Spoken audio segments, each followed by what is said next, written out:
look at Can't Buy Me Love. Now, this is a really fun song to play, pretty easy, just got to be able to play a couple of bar chords, F7 and G7, and then other chords, mostly in the key of C.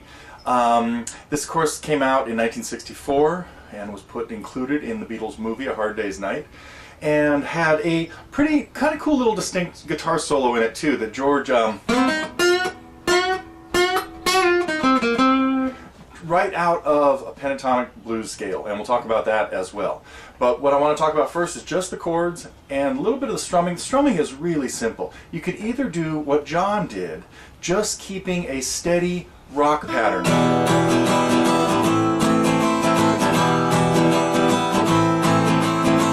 Down, down, up, down, up, down, up, with a little bit of swing. So we have a little bit of a triplet feel in this. It's not straight time like this.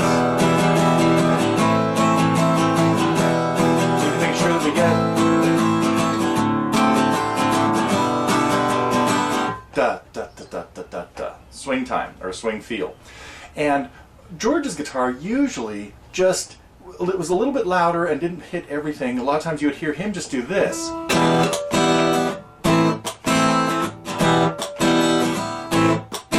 So we want to kind of do somewhere in between. So I'm not going to talk too much about the strumming, because if you're playing just one guitar, have it just keep rocking, rock strum.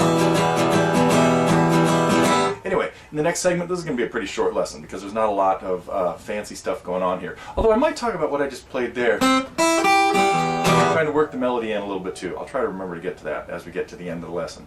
Anyway, coming up, a look at the chords, then a look at the progression, then a look at the solo. And that's it. Can't Buy Me Love. The chords are pretty well spelled out on the tablature page, but I want to show them, just running through them kind of quickly anyway. We have E minor, one of the easiest chords to play, 2 fingers, 2nd and 3rd fingers at the 2nd fret, and A minor, same shape. Try to keep good hand position with these chords. Notice my thumb is barely visible there. Don't, stay out of this position with these chords. But E minor and A minor are 2 of our main chords. We're going to need a D minor 7, which is done with a partial bar across the 1st fret of 2 strings, and this is basically a D minor chord with a C added to it. And when I played the melody as the little intro, the melody note on this D minor 7 was a G, so I actually played it as a D7 sus4, so that we heard the G in the melody right there. And then we're going to see a G6. Now a 6th chord has to have the 6th note of the scale in it. And there are a couple different ways we're going to play this. And one of them would just be in our G chord, leave the 1st string open. That would be the 6th note of a G scale, so that we hear the open E in there. What George usually did here, though, was played a smaller version of this. He wasn't worried about playing the bass notes because he had John strumming a G.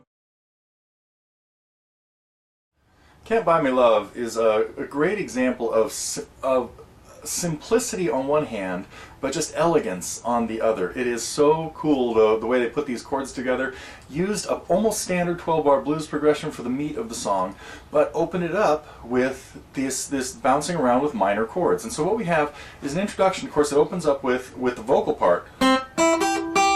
Right there, sung, going from C to E to G, hitting the words Can't Buy Me Love. Now the chord progression right there, what we have is a little 6-measure intro with E minor, A minor,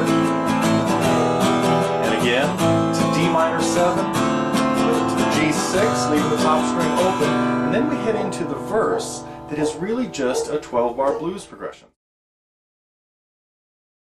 A couple last thoughts on Can't Buy Me Love, that it turns out it was pretty much one of the last.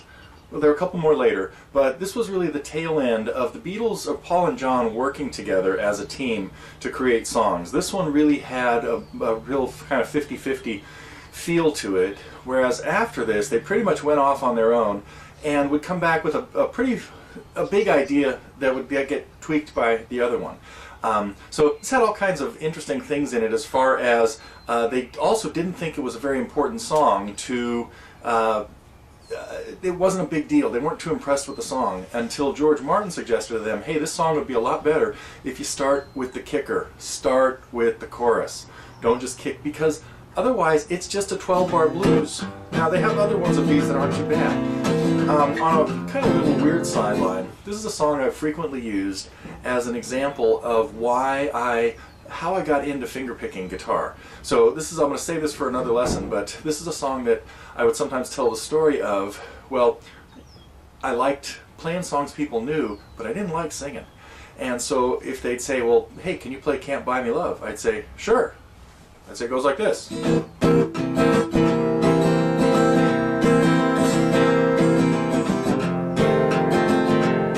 I'd say, are you sure?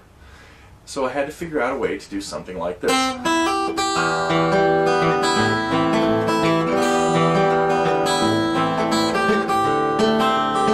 then get the melody in.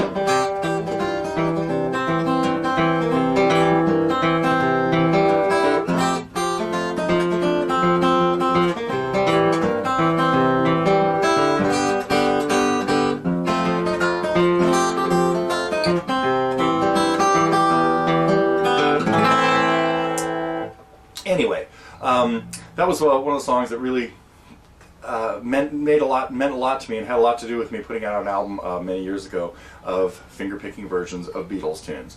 So it's available here somewhere at TotallyGuitars. You got to just check out a way to find a Beatles collection.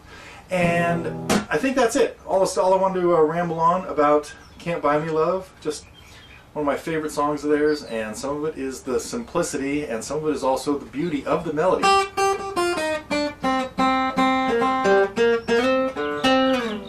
Okay, there you go. Hope you enjoyed this lesson.